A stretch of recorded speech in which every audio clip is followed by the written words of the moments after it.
What advice would I give somebody who is looking into a franchise opportunity?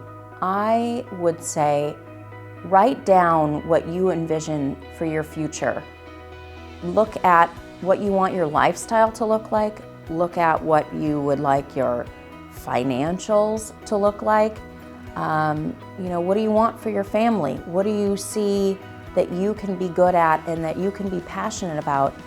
And one of the best things about Sandler is whatever vision you have for yourself, Sandler can fit that model.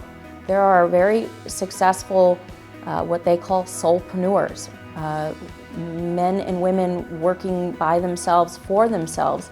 And then there's other franchisees who have a team of folks because they saw a bigger business model for themselves. Whatever that model is for you, find a network of support like Sandler that can afford that opportunity and meet the vision that you desire.